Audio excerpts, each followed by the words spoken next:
You are the person whom the universe has chosen to change the world. To Joshua Thakur. Traveling from her home in Dillinger River, Alaska to San Francisco proved to be a daunting challenge, complicated by recent earthquakes and volcanic activity. Trails, roads, and infrastructure throughout the Pacific Northwest were badly damaged. Tiva traveled south by foot, ATV, boat, plane, helicopter, and car over 6 grueling days, finally arriving at her brother's Bay Area apartment in the early afternoon of the 6th day. She knocked softly on the door. It was flung open by Tulek, who enthusiastically embraced her in a joyful bear hug. "Tiva!" Tulek exclaimed with a shout, wrapping her in a bear hug. "I was so worried you'd never come home."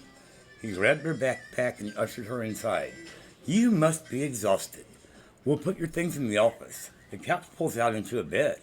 "I'm starting dinner," he added, rushing to the kitchen. "Relax for a bit. Shower if you want. Join me for a drink before we eat."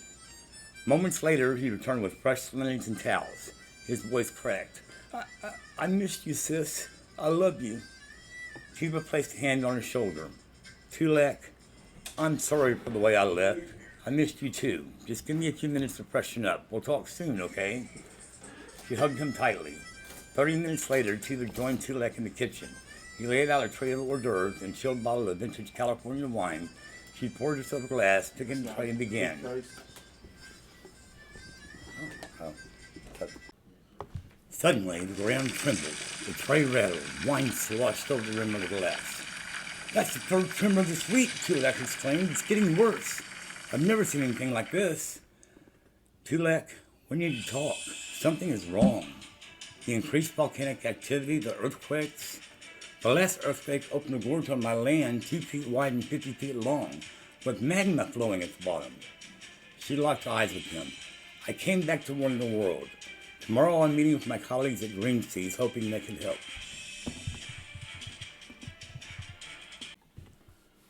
The next day, Tiva arrived at Green Seas 15 minutes early for her 2 p.m. meeting. She approached the receptionist. "Hi, I'm Tiva Wild. I'm here to meet with the Environmental Advisory Council." The receptionist smiled. "Yes, of course. Please have a seat." 15 minutes passed. Tiva returned to the desk, irritated. "Excuse me, it's 2:05. The meeting was supposed to start 5 minutes ago." "Please, have a seat, Miss Wild. Someone will be with you shortly." Just as she prepared to vent her frustration, a young woman approached. "Tiva Wild, it's an honor to meet you. I'm Jacqueline Smith, and this is Daryl Chisholm." Daryl stepped forward. "Pleasure to meet you." They led her to an empty conference room. "Jacqueline," Tiva asked, "where's the rest of the council?" Jacqueline hesitated. "They had a scheduled conflict, but Daryl and I will take a full report for them to review." Tiva considered walking out, but stayed. She presented her theory: the eruptions, the rising frequency of earthquakes, the link to increasing temperatures in the Earth's core. She warned that humanity's survival was at stake. She paused. "You two are great, but this is critical. Is Jack here? Leslie? Sophie? I worked here for 20 years. Someone must still be around." Jacqueline looked down. "I'm sorry. They're all tied up, but I promise your report will be prioritized." Tiva nodded, gathered her things, and left, confused and disheartened. As Tiva walked towards the station, she spotted Jack, Leslie, and Sophie at a nearby coffee shop. She crept closer, curious. Jack ended the call. "We can head back. Grizzly Madam has left the building." Sophie giggled. "Jack, don't be so mean. She's just trying to help." Leslie scoffed. "She abandoned us. Why would we want to talk to her?" Tiva shrank away, heartbroken. 20 years of service gone. Her reputation erased. Tiva sat at the station, waiting for the next trolley. Doubts filled her mind. Was she wrong? Had she failed? Then the ground shook again, stronger this time. 30 seconds of rumbling.